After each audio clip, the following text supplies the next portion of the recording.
love my HBCU.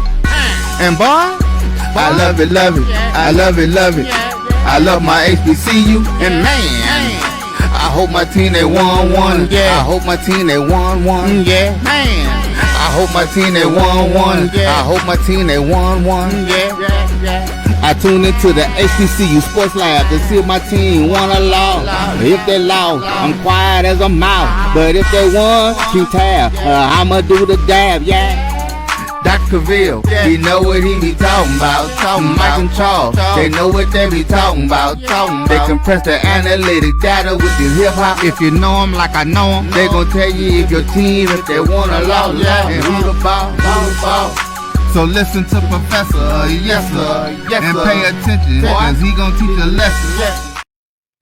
This is Dr. Cavil with Inside the HBCU Sports Lab with Mike Washington and Charles Bishop. Mike Washington is still back on assignment. Made a media day and then he caught ghost again. Boy, I tell you, it's hard out here in the world of HBCU sports culture. But we'll see how it goes. We'll see if we can get you a show today. Because I want to say welcome to episode 685 of Inside the HBCU Sports Lab radio show and podcast. The show that's covering the sporting HBCU dash for all things HBCU sports. For institutions large and small, from the NAIA to the NCAA, we share insights and information on the HBCU sports culture, HBCU athletic aesthetics, to facilitate the story of HBCU athletic programs and the business of HBCU sports. In short, we just call it HBCU sports pedagogy. I'm your host, Dr. Kenyatta Cavil, along with my co-host, Mike Washington and Charles Bishop. As Mike is on assignment, so we have none other than AD Drew. We're filming from our home studios in a signal live at KCWH 1230 AM studios with the Texas Radio Hall of Famer, Ralph Cooper, multi-Hall of Fame, I should say, Ralph Cooper, in a beautiful home of Texas Southern University from Houston, Texas. With that being said, let me bring everybody into the fold and let's get into some dialogue in terms of the HBCU news of the day, see how everybody is doing as we close up the week, which means we're 3 weeks away? About 3 weeks away. Get us the exact date as we get into it. But as we are looking to do that before we actually get started, let me say this part of it. Drew, how are you doing today? And do you have the exact number of days away from the cricket MEAC SWAC Challenge kickoff in Atlanta, Georgia? Well, we are 23 days and 24 minutes from kickoff, to be exact. So I know Drew has not had necessarily the pleasure to join a Greek organization, but he went to FAMU, so he's familiar then, as well as Tuskegee, so he's familiar with the Greekdom. So you did a really good job. Charles, if you go back to the days, you used to go into the session, they asked you what time it is. Yeah, I had a time porn. Yeah. You did that pretty well not to actually had to deal with any of that, right, wrong, and different. We're going to move forward before we get all of us in trouble in terms of that. It's a different world out there, baby. It's a different world. It's a different world. And I ain't talking about the TV show. Tempo. That was Tuesday with the Hillman shirt on, Dr. Cavil. Exactly. We're going to leave that right there where it was. Along with the mountain lions in North Carolina. A&M. Drew, I'm going to continue with you before I go to my friend Charles and ask Drew, how was your day? Man, one of those days, it kind of sucks when you have an event on campus when athletics is the only thing on campus. So, just one of those weird things on the schedule. We've got an event on campus in our arena, and there's nobody else on campus. I mean, campus is officially closed except for us. But outside of dealing with that, then when I was getting ready to leave to come to the house, I mean, it looked like one of those Noah Ark rainstorms coming through Atlanta right now. So, it was treacherous. I was pushing to getting home and making sure we got home in time. In order to get this podcast on, because I was not going to speed and hydroplane to the house. Yeah. No, we didn't want that. We don't want that. But you did a good job. As always, you find a way to make a way, and we appreciate you for being able to do that in so many different ways to inside the HBCU Sports Lab, as well as Black College Sports and many of the other endeavors you do for that matter. Let me go to you, Charles. Before I do that, today's episode of Inside the HBCU Sports Lab is sponsored by THG Agency, LLC. THG Agency is a company that provides sporting, educational consulting, and data analytics. With that being said, Charles, how are you doing today? Doing well, Doc. It's, refreshing to hear those coaches' whistles blaring in the background. And guys out there running around. You hear the band, the early morning practices, and things. Hear those whistles as well, don't you? Yeah. So we up and going, and then I think it's good. You're early in camp. We got a little healthy, trash talking going on between schools. So this is you getting that right on time. You right on listen to time. that energy. Yeah. Again, Drew, how many days are we away? Count. Go ahead and break that down. 23 hours and 23 days and 20 minutes. And actually, because they don't kick off at the bottom of the hour, we're going to say 23 days and 27 minutes because it'll be the kickoff is actually set for 7:37. Well, I swear Drew went through a process, but I will leave that alone. With that being said, let me go back to you, Charles. What's on your mind? What's hot in the HBCU space that has you excited? Yeah, let's take a look at it as the Walter Payton Award preseason watch list. Got some HBCU players on there. Kudos to Jacoby Morgan as he adds his preseason award total as he earned a spot on the preseason Walter Payton preseason award watch list. He's a two-time preseason offensive player of the year, and he finished last year. He threw for over 2,000 yards, 150, 234 passing, finished 10-1 as a starter with 10 consecutive wins. Also joining him on the Walter Payton preseason watch list is Travis Terrell Jr., who also is named to Phil Steele's. He's Phil Steele's freshman of the year last year. He's ranked among the best in the nation in returns, leading the nation in kick returns for touchdowns with 2. So Jacoby Morgan and Travis Terrell Jr. You also got Kevon King from Norfolk State, who is also on the Walter Payton preseason award watch list. So nice representation there with regards to the FCS Heisman Trophy.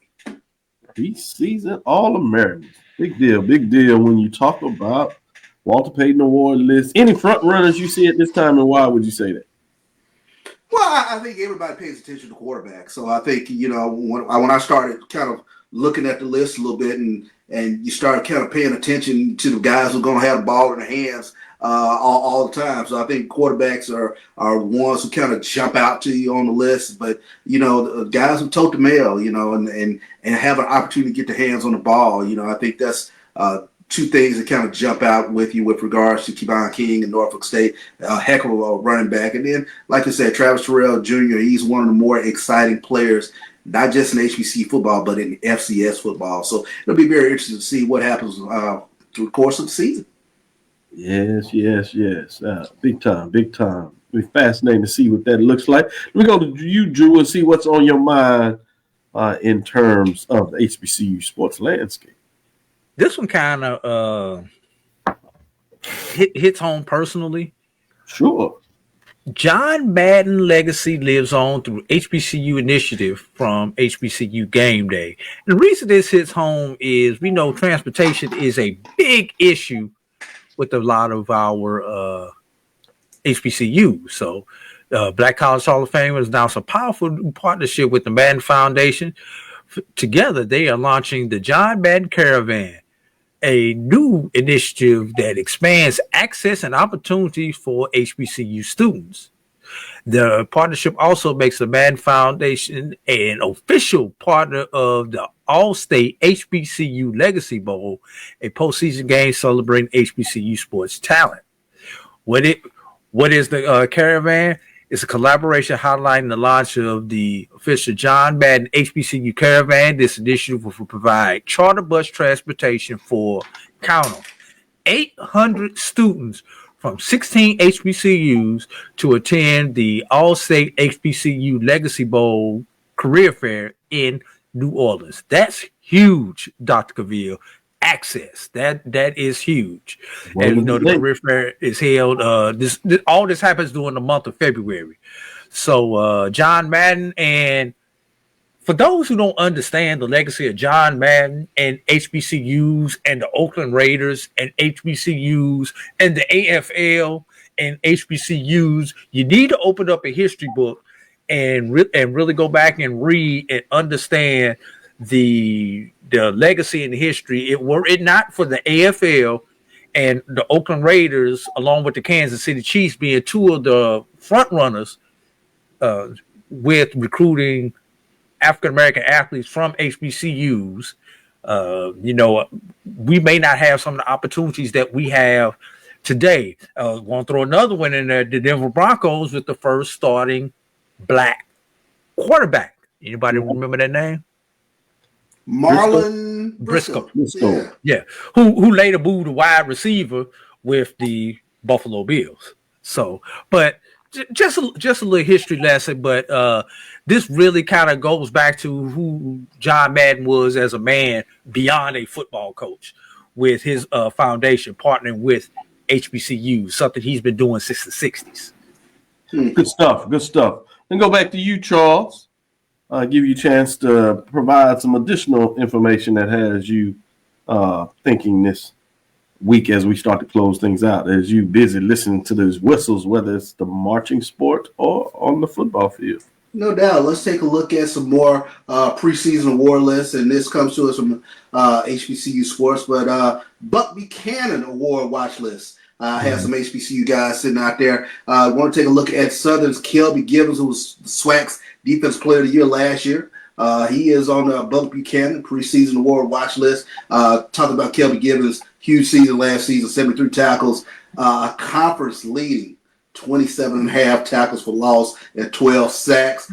He's on the watch list. You also have Morgan State linebacker Eric Hunter, who is on the Buck Buchanan watch list, as well as North Carolina Central's Malcolm Reed, who's coming off a breakout season as he earned all MEAC first team honors last season, as he tallied 60 tackles and snagged 2 interceptions. And he also defended 11 passes, second best in MEAC last year. So all three of those guys on the Buck Buchanan preseason award watch list. Good stuff. I would ask you for the front runner there, but I think it's given to all of us. Oh my God, Kelby Gibbons is right. And, yes. And while he's making his own news, defensive back Jaguar said that they're going to conquer Jackson State this year. I don't know what else you expect somebody to say. I mean, I guess there's always bullets, but what are you supposed to? Yeah, we're going to lose to Jackson for umpteenth time.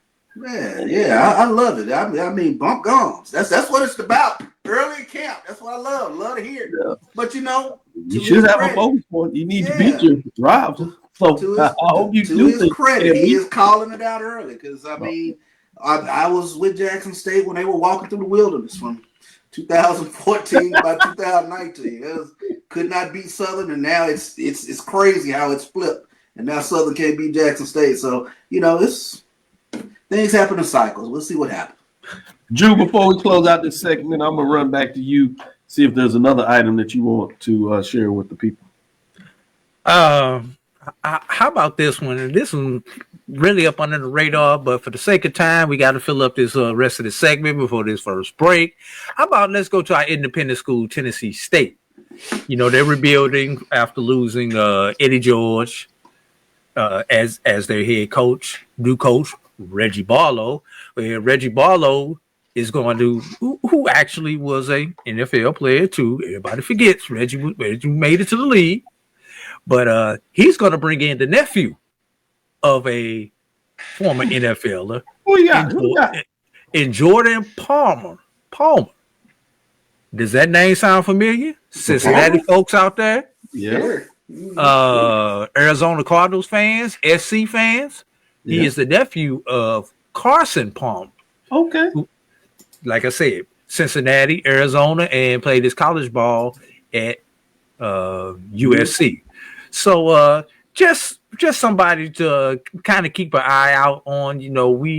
We love to tout the NFL and legacies from the NFL, so we got another legacy player that we need to look at, and a non-African American quarterback at HBCUs. Once upon a time, that was a headline.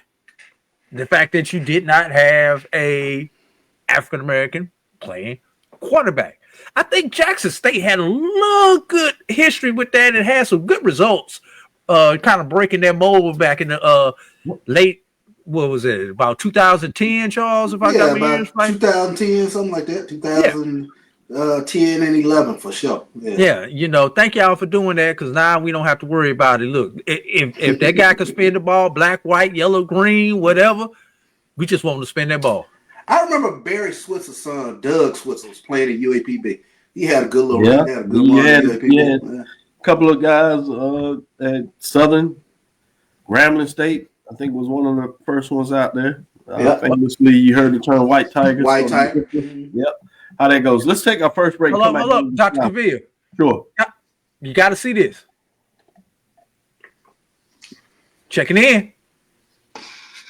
Mike good evening. Mike on the road traveling live in a suitcase. I had to let them get here before we don't break down. I'm sorry. Yeah, I'm glad you pushed that up there. I had to acknowledge the whole ball coach right there, getting the stuff down there, running around the world, taking care of business. Good stuff. Sneaker Shop Talk is in the business after doing the Wednesday independent show as he gives us to make sure that he represents for Tennessee State, Hampton, and North Carolina A&T. Get us that news out there. We appreciate the work he does and does an excellent job writing and keep you up. So go check out Sneaker Shop Talk. You want to get some updates out there as well. The next segment, we're going to go to the mid-major. We're going to look at the last 7 in terms of the full top 21. Mid-major is a little different because there's more than 21 teams, but we only look at the top 21. What's going to be fascinating here, you're going to see some names that I think going to blow the top off of some folks. That didn't have a good season last year. I want to know if it's a trend that these folks going in the wrong direction or if y'all think differently. Travis is already in here talking about the talk. And someone is on assignment this week again. Yes, Travis. He continues to be on assignment. I just don't understand how the world works in that way. But I want to see what these gentlemen say and our lab listeners in terms of the mid-major.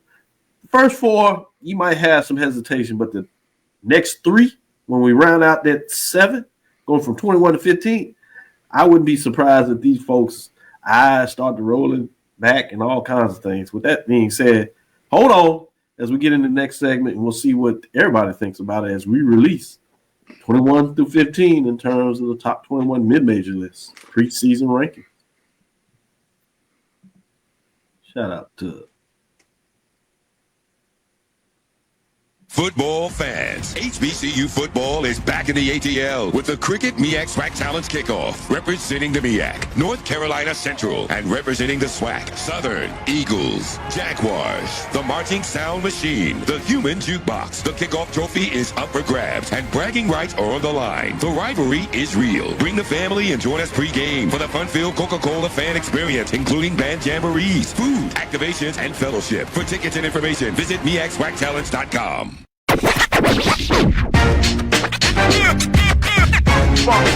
It's like a loop machine. Going around town, trying to get down.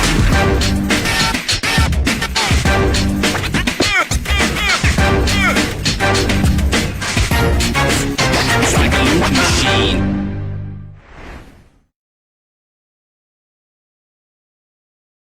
The Cavil Group is a Florida-based marketing and training consulting firm. We help businesses communicate to their target audience and engage them in conversation. We also help to expand their audiences, which will ultimately result in growth for those organizations. In addition to being a certified constant contact specialist, my colleagues and I are also certified in John Maxwell Leadership Principles. We use these proven principles to conduct workshops, training, and private coaching sessions for individuals and companies looking to take things to the next level. Contact us to schedule a free consultation. Issues today, don't delay, call Cavil.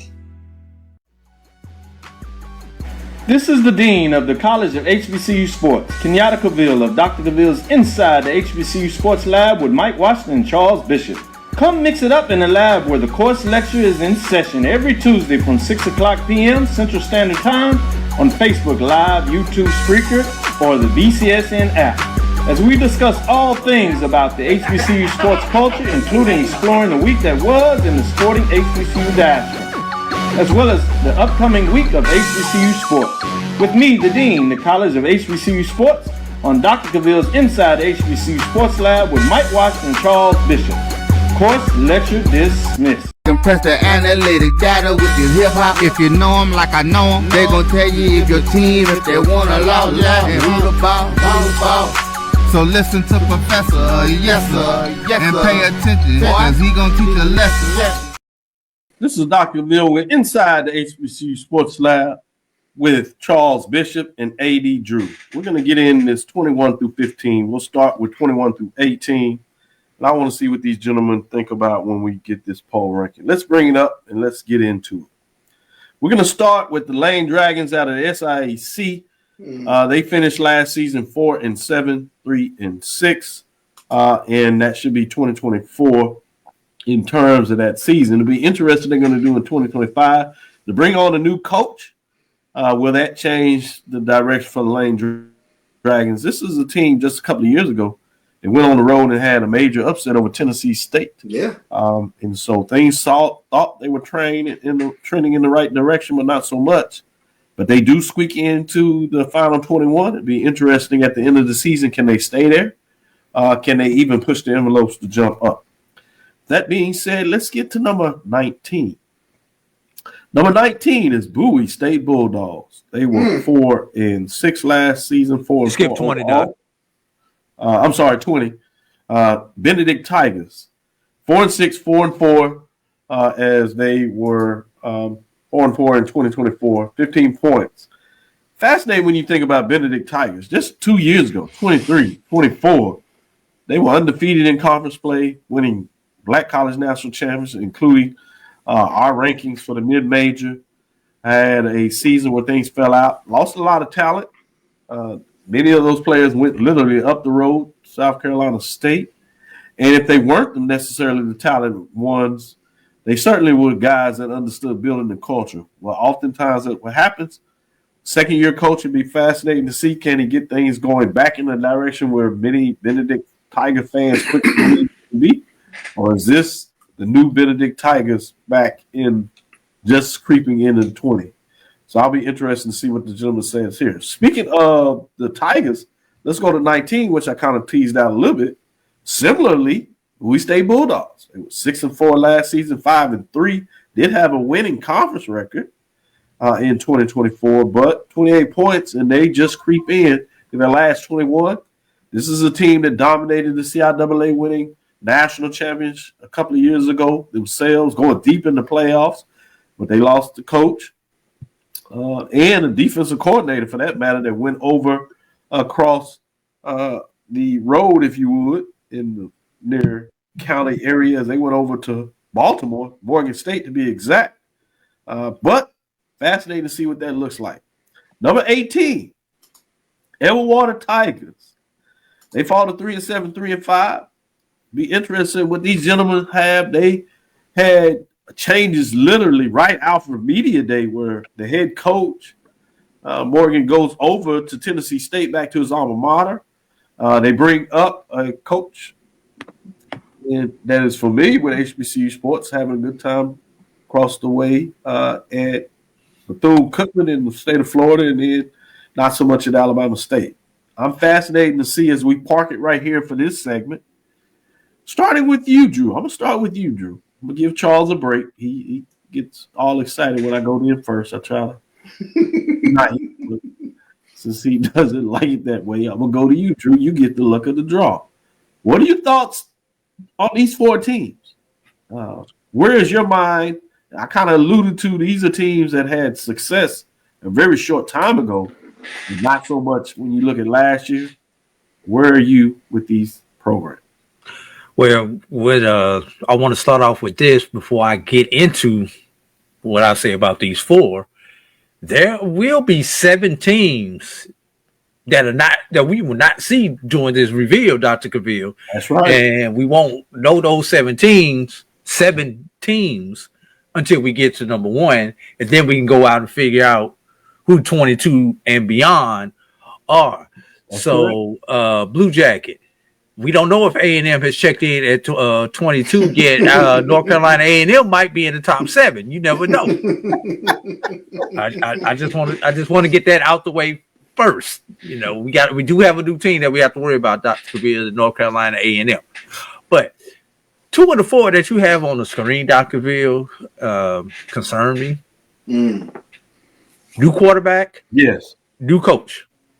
And you know how I feel about new quarterback, new coach, especially when you're talking about in the SIAC and the CIAA, more so in the SIAC, where teams get into conference play real early, Dr. Cavil.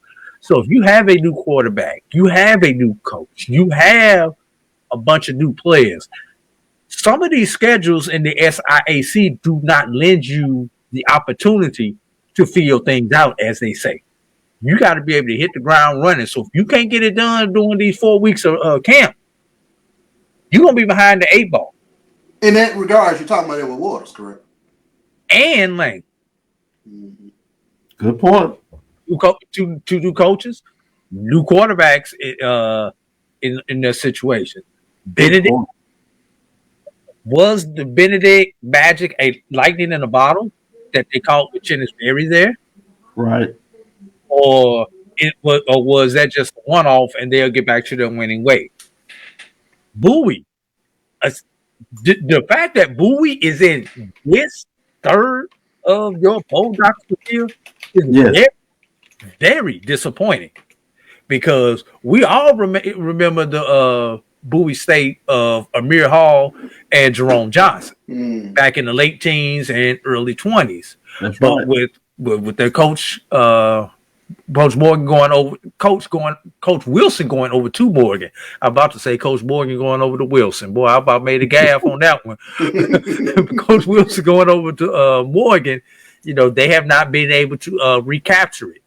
Is Benedict falling into that same pattern that Bowie did when they lost their coach and lost their dominance? I guess we're gonna find out.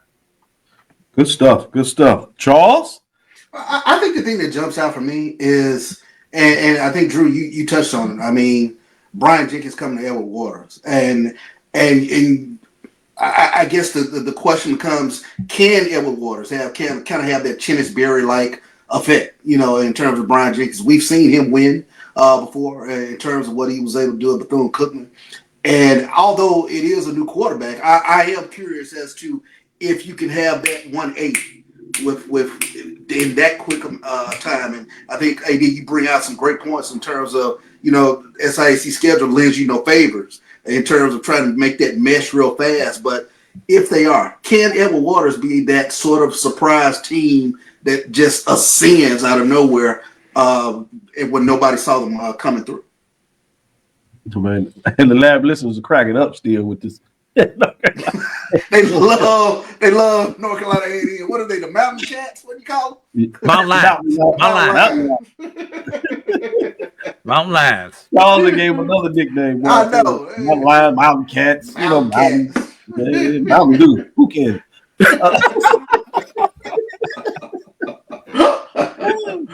With that being said, I'm fascinated to see at the end of the season, as you said, with new coaches, with so many of these teams, what does that look like in terms of them going to the continent? Can they find a way, even with Edward Waters? Know there's some talent there. Jink's been there, but can you make that curve that quick in terms of just a quick transition? They do have some.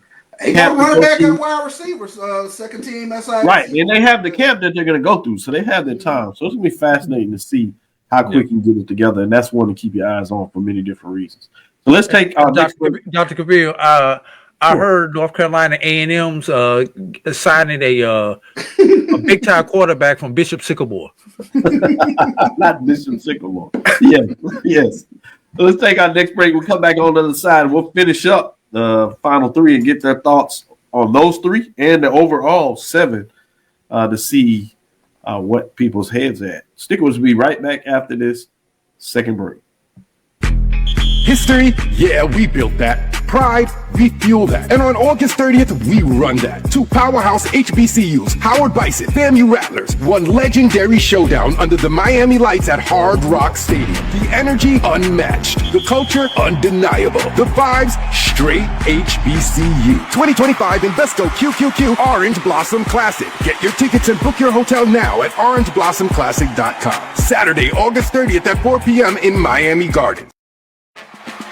HBCU football fans, the Cricket MEAC SWAC Challenge Kickoff is celebrating 20 years this August. From Birmingham to Orlando to campus sites and now in Atlanta. The Cricket MEAC SWAC Challenge Kickoff has been a mainstay in HBCU athletics. 2 decades of providing a national platform on ESPN and now ABC for the finest HBCU programs in the country and some of the most talented players and coaches that have represented them.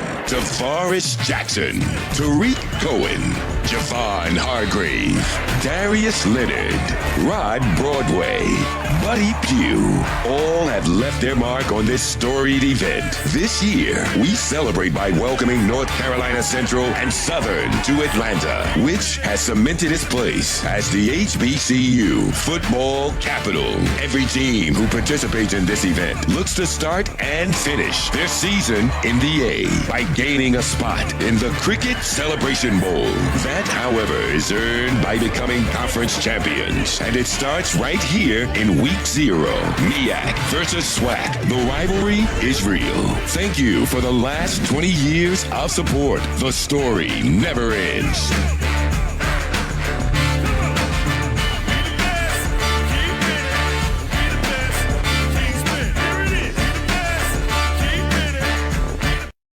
Compress the analytic data with your hip hop. If you know them like I know them, they gon' tell you if your team, if they wanna lose, and who the ball. So listen to Professor, yes sir, and pay attention, cause he gon' teach a lesson. This is Dr. Mills inside the HBCU Sports Lab with Charles Bishop and the AD Drew. The professors are in the building. Let's continue along with this conversation. Let's review quickly. We have Lane Dragons out of the SIAC. They finished 4-7, 3-6 in 2024. You have the Benedict Tigers that were 4-6, 4-4 in 2024. Also, you have at number 19, Bowie State Bulldogs. They were 4-5, 3-4 in 2024. And finally, number 18, Edgewater Tigers, 3-7, 3-5 in 2024. Well, we covered that in the last segment. Let's get to the final 3 and see who's in this 17, 16, and 15. Starting with number 17, you have Savannah State Tigers. They finished at 500 last year, 4-4, both 500 in the overall record as well as in terms of the conference play. 42 points. Fascinated about the Tigers. This is a team a couple of years ago that got off to a hot start, have had coaching changes over the couple of years. Every time it looks like they get a little momentum to take the next step, then there are changes that happen. Be fascinating to see this year.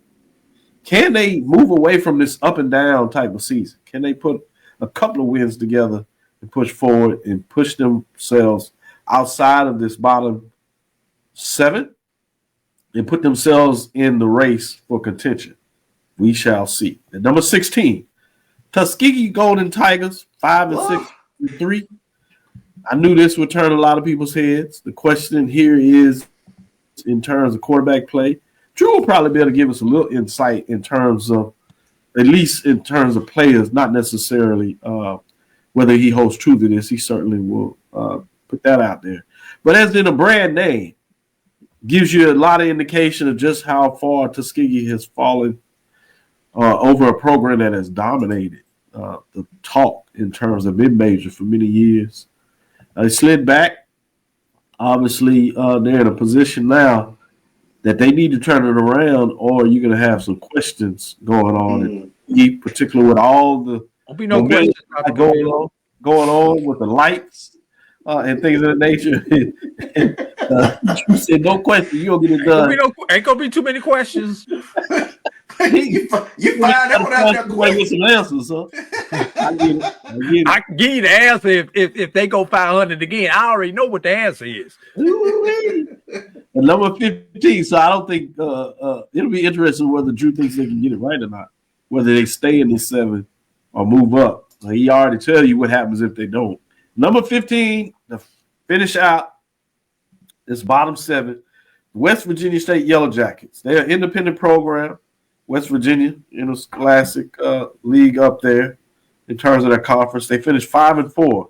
They kind of huddle around this mark. They benchmark, get up to 7 wins at times, and they'll start running the season pretty well, but they get into the backside of their schedule. And things just seem not to work out for them when they start playing some of the teams that are in the race to win their conference up there. But it's fascinating when you talk about West Virginia State Yellow Jackets, very solid program in terms of making sure they're in that least conversation, top 21, maybe even the top 14 or just outside of that. So it gives you a lot of room in terms of this next 7, which I'm sure people are interested who's there. But based on how things finished in the CIAA, I think you could imagine a lot of those teams may be coming out of CIAA with a lot of these teams out of the SIAC. Will that be a change? So I'm going to go to you, Charles, first in terms of these last 3 and your overall thought in terms of these 7. To me, the team that has to shoot up has got to be Tuskegee. And I think last year, offensively, they were challenged. I mean, when you take a look at where they were, they were 9th in the conference in terms of points scored, and the defense kind of had to hold up for them quite a bit last year. So if they get any production offensively, I think, they're predicted to finish 3rd in the SIAC. So to me, that's the team that's, has the opportunity to kind of get back in the mix. And as AD is pointing out, I'm sure that fan base is ready for them to get back in the mix. So a lot of pressure on the Golden Tigers, and they start things off with the Fighting Gaithers. That's going to be an interesting SIAC CIAA matchup there with Tuskegee and Winston-Salem State. And then you get the night game, then they got to go on the road and take on Jackson State. So it'll be interesting the first 3 games with regards to how Tuskegee starts the season off. First, let me say, when you talk about that matchup, Red Tails, in terms of Winston-Salem State and Tuskegee, for those that have been doing this for a while, that'll take you back when those teams had some players. I'm talking about even before Winston-Salem State made their run to the playoffs. They faced off in the Pioneer Bowl. Boy, you talk about some players that even dotted the lines at the NFL level. I know Drew is very familiar with some of the teams I'm talking about, and Charles is shaking his head saying, So that matchup, if nothing else, is interesting from that perspective. Winston-Salem State kind of pushed things forward last year. So you talk about a tough matchup to get off the season with. So it'll be fascinating to see what that looks like. So I'm intrigued in a lot of ways there. But I do want to ask you this, Charles, before I go to Drew and ask his thoughts on all this.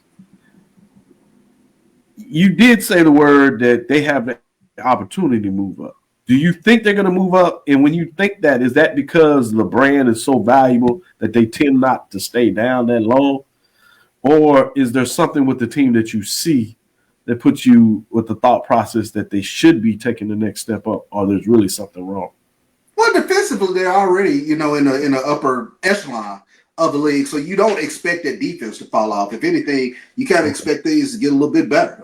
But to me, I started kind of just what jumped out for me last year with Tuskegee is they weren't putting any points up. And you see that with regards statistically. So if they get some production on the offensive side of the ball, I think the defense, the whole thing steady. But, we touch on it, week in, week out, man. Half quarterback, half some wins. Absolutely. That's a win. Half quarterback, half win. Drew, can I patent that? please. Yeah, I like that too. I like that. Half quarterback, half win. As well. Half quarterback, half win. Go ahead, Drew. I find this interesting, and it's not just at Tuskegee with former quarterback Aaron James, who's having struggles on offense with his offense. But it's really interesting when you see former coaches on one side of the ball, especially in a skill position on that side of the ball. But that is the side of the ball that they struggle on when they are head coaches. I've always kind of found that interesting. I agree. You know, Steve, I ain't messing with you right now. I know you got something to say about that Winston-Salem game. I remember those early games, Pioneer Bowl games. I also remember in the teens, Dr. Cavil, when those were two of the top D2 teams in the country. Yeah, Winston went a little further than Tuskegee did. But on the heels of Winston's run, you had to run by Tuskegee in the playoffs when they finally decided to become playoff eligible. Yes. So these two teams matching up, they were at one point in time the two winningest teams this century on the Division II level. Tuskegee has pulled away from them, but Tuskegee is trying to let Winston close the gap like over the last couple of years. Winston just hasn't been in the position to take advantage of it. Savannah State, Dr. Cavil. I want to hear this.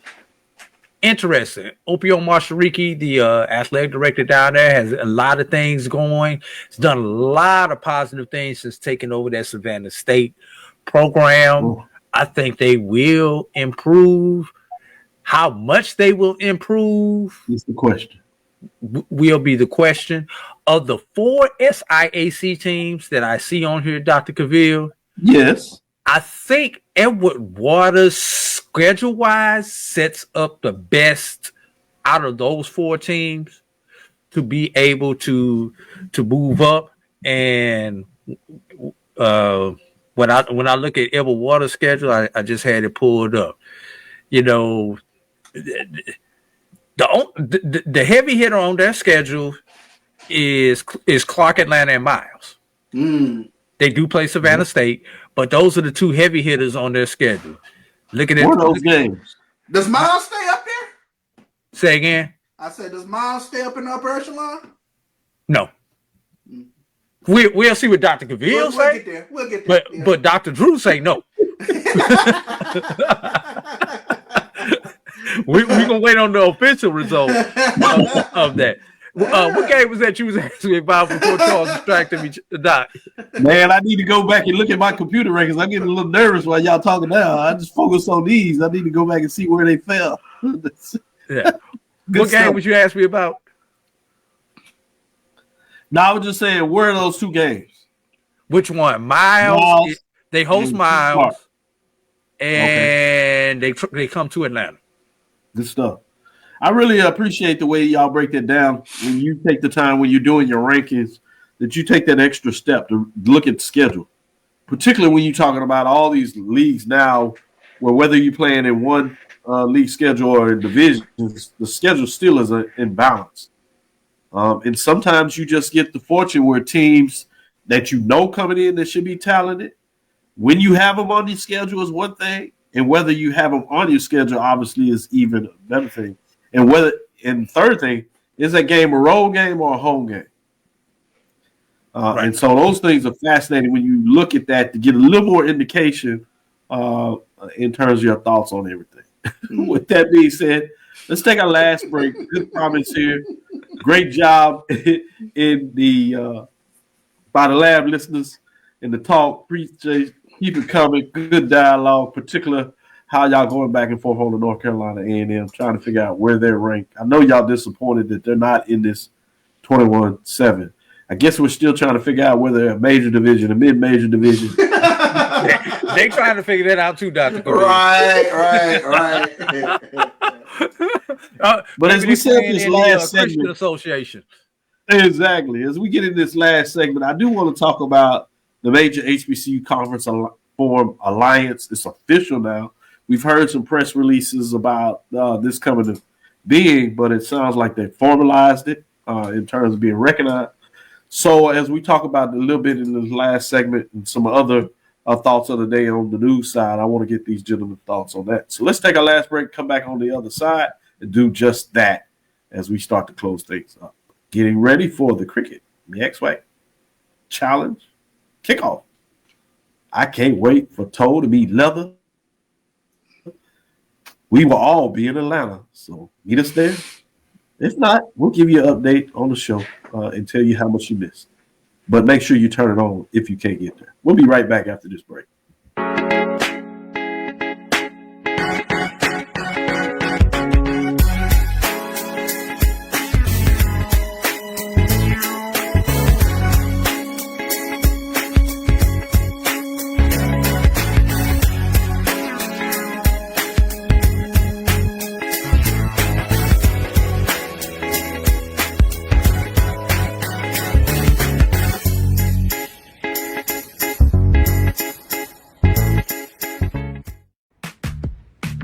Nope.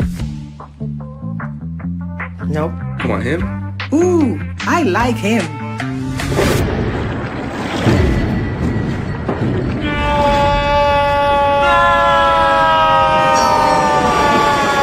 Quick! The quicker picker-upper. Bounty picks up messes quicker, and each sheet is 2 times more absorbent, so you can use less. He's an 8.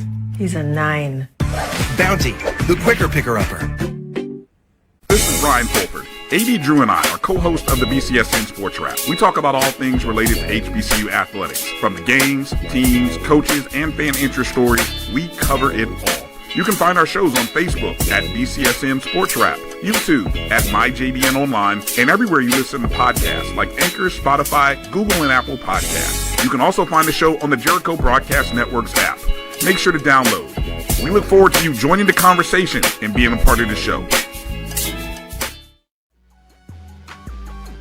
This is the Dean of the College of HBCU Sports, Kenyatta Cavil of Dr. Cavil's Inside the HBCU Sports Lab with Mike Washington and Charles Bishop. Come mix it up in the lab where the course lecture is in session every Tuesday from 6 o'clock p.m. Central Standard Time on Facebook Live, YouTube Spreaker, or the BCSN app. As we discuss all things about the HBCU sports culture, including exploring the week that was in the sporting HBCU diaspora, as well as the upcoming week of HBCU sports. With me, the Dean, the College of HBCU Sports, on Dr. Cavil's Inside the HBCU Sports Lab with Mike Washington and Charles Bishop. Course lecture dismissed.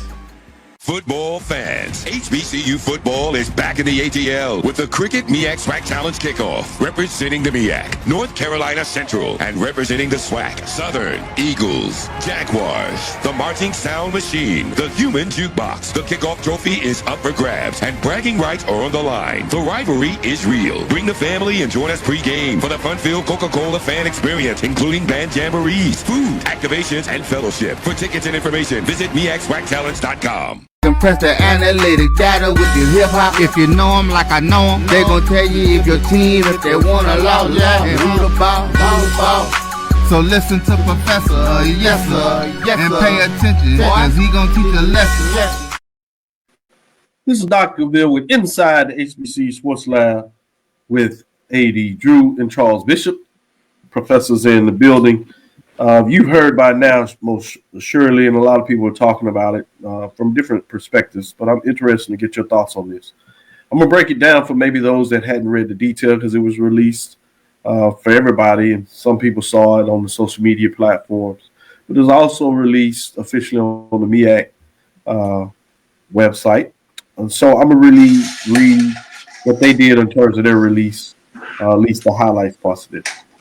The commissioners of the 4 National Collegiate Athletic Associations, the NCAA, conferences comprised of historically black colleges and universities announced today the creation of the HBCU 4, as the number 4 for conferences, obviously, used as association, a landmark alliance dedicated to protecting the integrity, legacy, cultural value, and competitiveness of HBCU athletic program.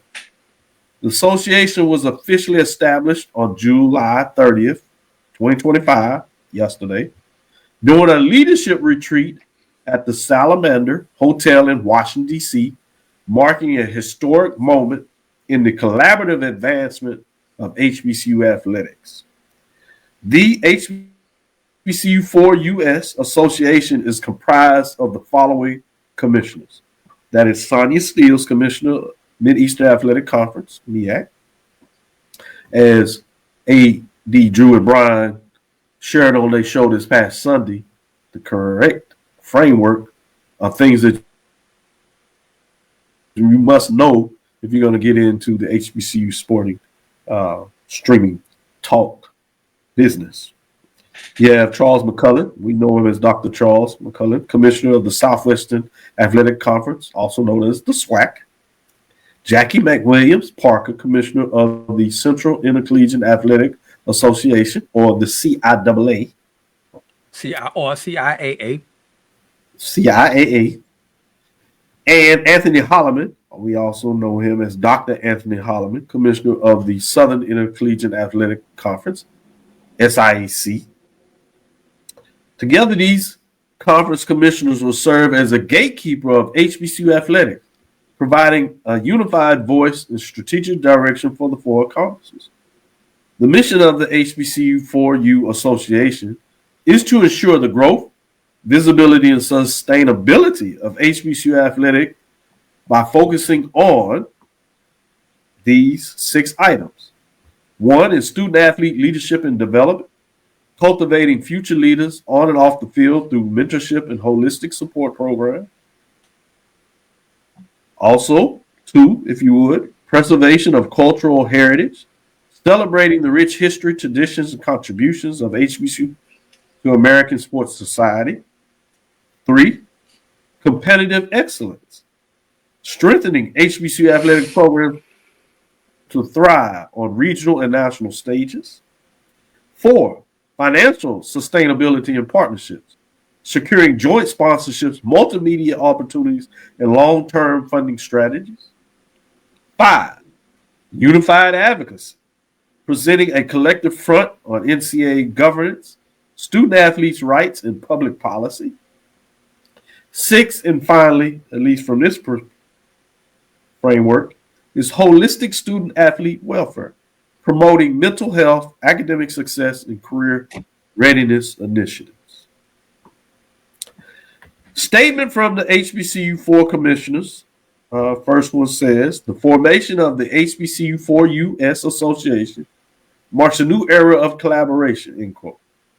The commissioner said in a joint statement, quote, as stewards of our storied athletic programs, we are committed to honoring our legacy of opportunities that ensure the competitiveness and sustainability of HBCU athletics for generations to come, end quote. Finally, I'll end it here from this perspective. The Alliance represents a historic commitment to elevating the profile of HBCU athletic programs amid a rapidly evolving collegiate sports landscape. Before I ask you your thoughts, I'd be remiss if I didn't give you a chance to just ask questions before we get into some further thoughts for the second part of this last segment. So, Charles, based on what I read and provided you from this perspective, I did want to make sure we acknowledge the tweet that just says 4 conferences, 1 mission.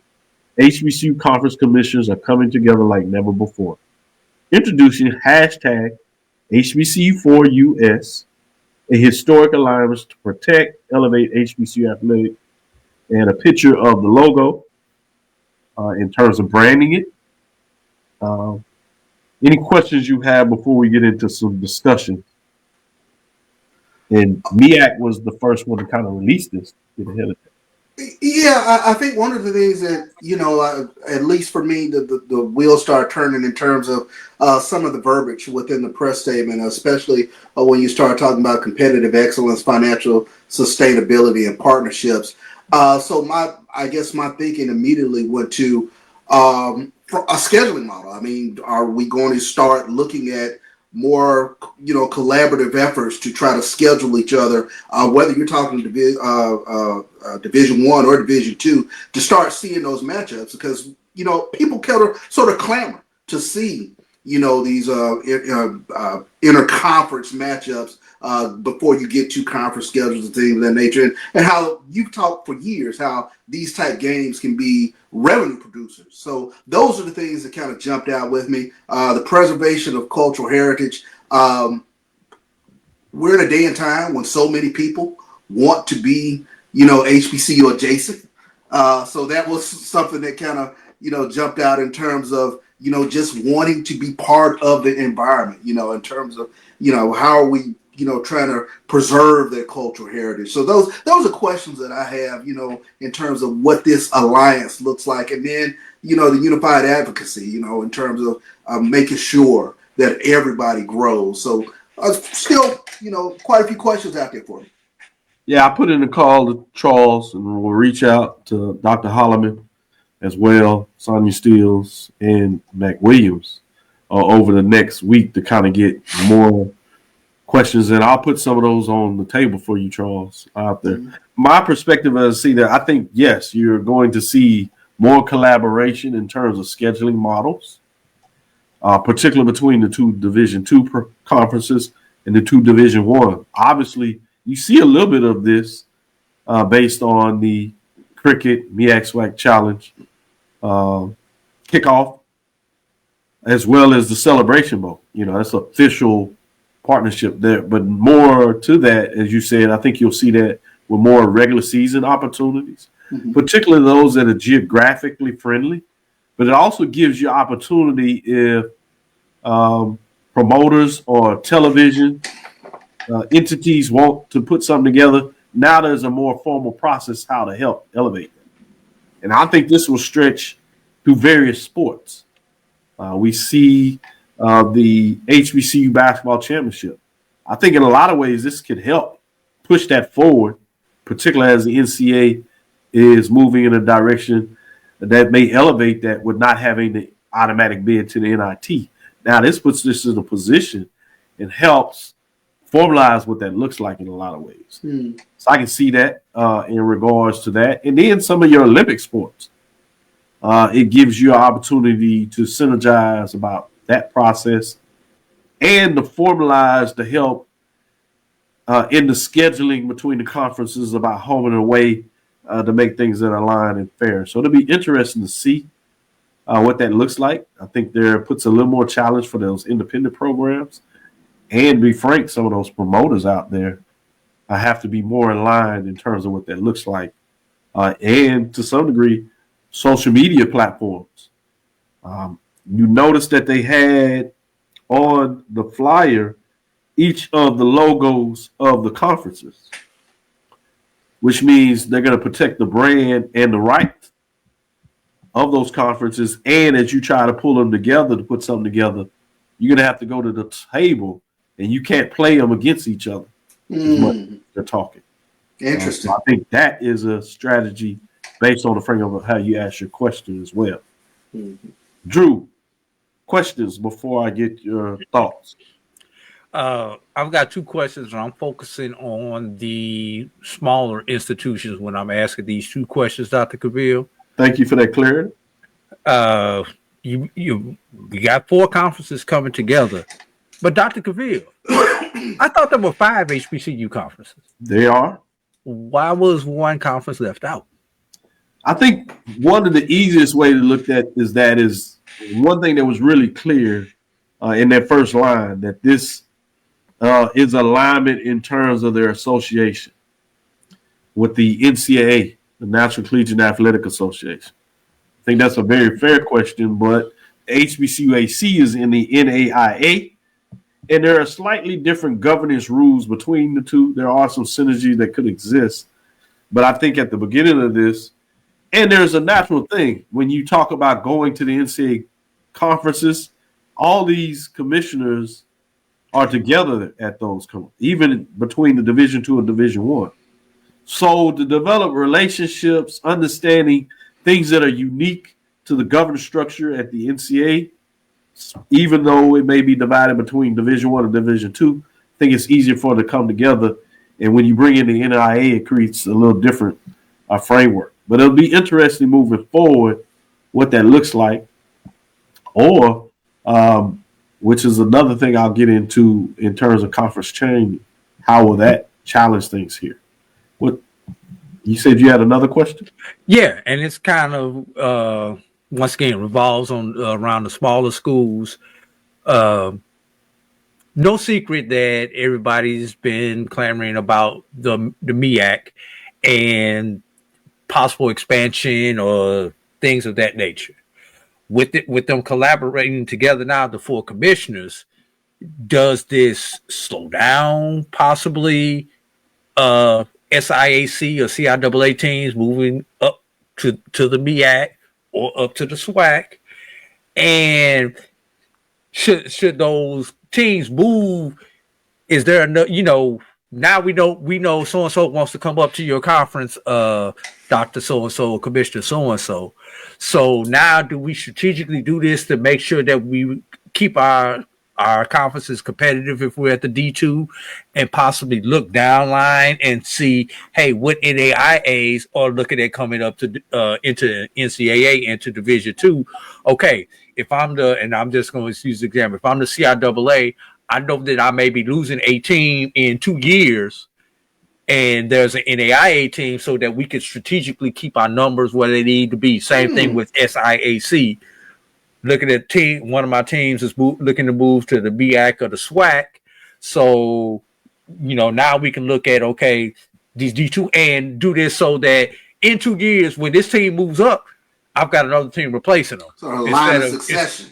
Right. Instead of going out trying to poach something or being caught with our pants down, as a lot of our conferences have been in the past.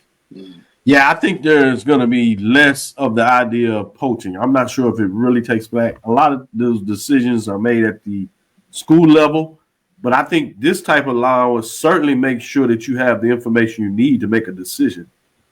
So I think from that perspective, it gets easy. But I do agree with you. I think, or to answer that question, I shouldn't say, I think it slows it down in terms of teams moving. Because now you're more comfortable in terms of what you're doing within your division. I think this also provides financial stability to all 4 of the conferences. So your need to move is a little different in terms of that challenge, what that looks like. I think it helps if you are going to make that move, because now you have relationships to talk, and you're going to know a very formal process of what it looks like to be successful moving from Division II to Division I. Or in some cases, if teams need to move from Division I to Division II. In addition, it helps the commissioners work with the president or chancellor that is making that decision to be able to reach out and say, hey, this is what is taking place and what the person is interested in. But ultimately, I think it slows it down. I'm going back to you, Charles, and just give your overall thoughts. Any thoughts that you want to share as this positive? Is it a nothing burger? Where do you see this from your perspective for the announcement of the HBCU 4U Association? Well, just in terms of the questions that we put on the table, I think there's strength in numbers. I think that's huge. It's historic in nature. I'm just kind of hit me. I was like, wow, I wonder why we've never seen this up until 2025, but maybe we're in that, I guess, realm within sports where, this sort of collaboration has brought itself, to this day. So I'm looking forward to see,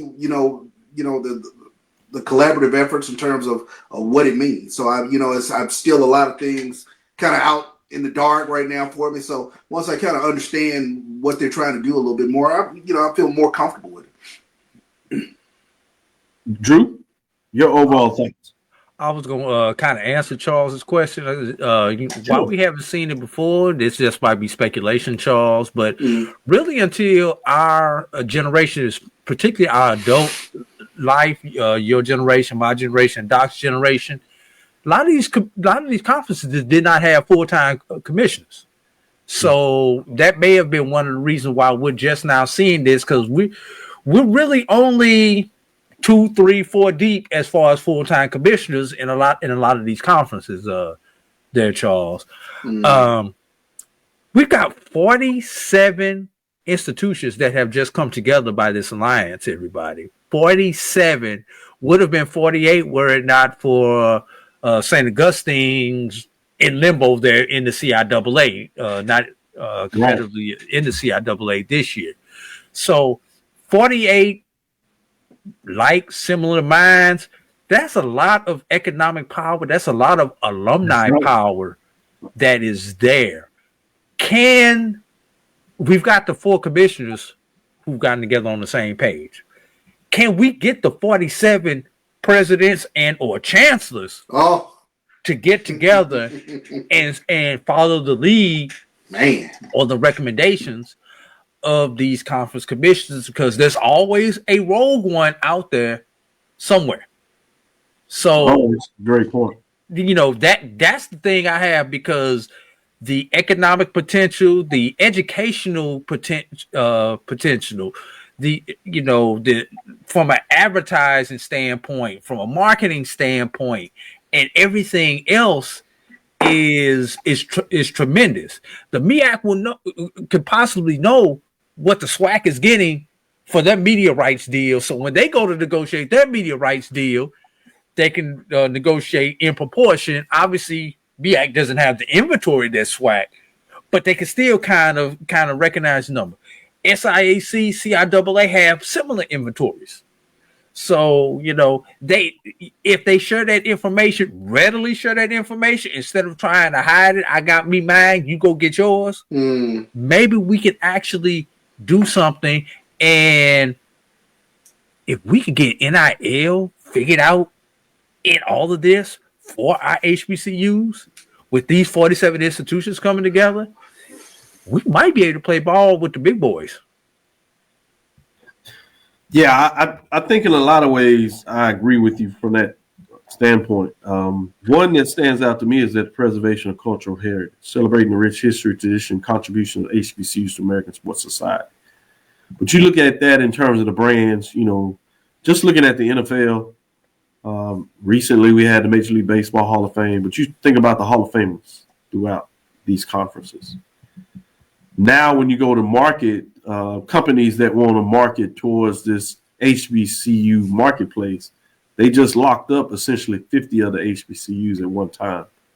If you go to this body and say, hey, we want an avenue to be able to get to all of you all, they have an agreement where you can do percentage breakdown, where you can now reach a deal essentially with all 4 of them through this alliance, which will generate more revenue. You talk about the brand association, and now how you look at developing a paraphernalia, an apparel through this is also significant in what that looks like. You talked a little bit about in regards to television broadcast rights. What does that look like? But I think it brings in a lot of synergy. But I'm fascinated in terms of what this looks like and the opportunities it brings. But one of the questions you asked earlier was, why we didn't see this before. I think the impetus, if you really look back at where this comes from, is COVID. COVID really changed the landscape and put a pause and put a stressor on athletics in such a way. Obviously, if you look a little more specific at the Division I level, the House NCAA settlement was the next layer to that. But if you're talking about the front line of where this really started in a lot of ways with COVID, in terms of how conferences had to look at doing the business of sports at the intercollegiate level differently. The other thing that I thought you brought up is a salient point, Drew, in regards to the president's chancellors. I will say this. The first step in that becoming more likely, I'm not sure if you can really ever get 47 of the same, anything on the same page.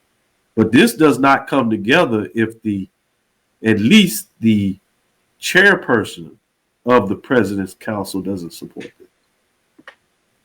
So at the very least that each one of these 4 commissioners at this point in time has a great deal of leverage with the chairperson of the President's Chancellor's Committee, who saw this as advantageous, which is another reason when somebody asks, what is different this time with this announcement than what was for. I think when you heard it the first time, they came together and talked about it. And as it evolved and they saw it working and the relations continued to develop, now they formalize it in a written process. And that's what's different from this than what was before. And that's what uniquely puts the four conferences in a position to push forward to find a way to advance the framework of all HBCUs, particularly from an athletic perspective. So I think it's fascinating. I think it's certainly a good thing when you get the empowerment of the numbers coming together. I think there's going to be a lot of strategy seeing where this goes, what opportunities. The other thing that I think that this brings together that we sometimes ignore, and I had worked with a lot with Charles, particularly when he was here at Texas Southern University as the VP of Athletics, a little lesser as he came to the SWAC Office Commission because he had to do some other things straightening up. But when Dr. Jason Cavil was with him at the athletics, I had a chance to really work with Dr. Jason Cavil. And one of the things that I've always stressed was for us to get an academic alliance. I think this also gives us the opportunity to take advantage of aligning these 47 institutions from an academic perspective, where you can go to corporations. When you talk about that line with the holistic student athlete welfare, health, academic success, and career readiness, you can even take that beyond that to pushing academic programs across these conferences, where I can see the value of cross collaboration between professors or entire colleges and schools that have unique programming that will support it from that perspective.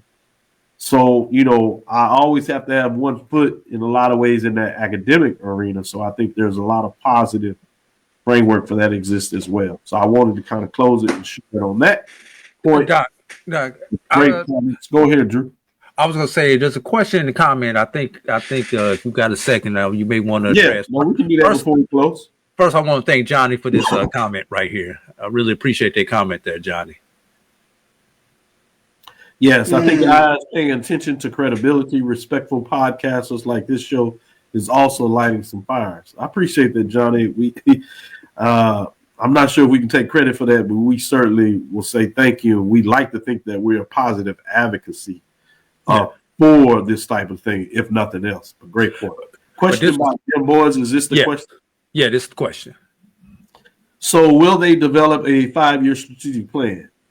I'll say this. I don't know exactly, but if I know anything about these commissioners that I to a couple of about, they've already had their plan. Exactly. Yourself, if you don't think these folks have a strategic plan. They have talked over the years. We just talked about what is different now.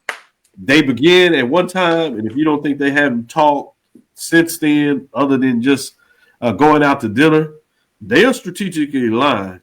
There's some things that I can't put out there because they're privileged in terms of working and hearing things that are not to be put out in terms of media space, because that wasn't the way I was hearing it from that perspective.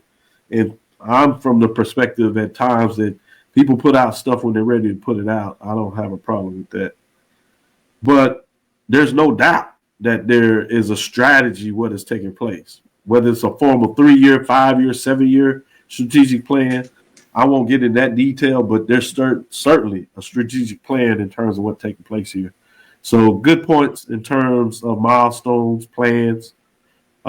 Yes, I would be. One of the things that I think for fans that is unique that we ask the questions because we don't always see it, and I think we deserve to have those questions.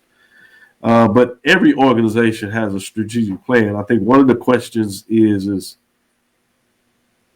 how well can you follow that strategic plan when things changes and with the changes of people going through your organization make that a little more challenging. But each one of these institutions, each one of these conferences have a strategic plan. I can guarantee you that. I've seen some of them personally.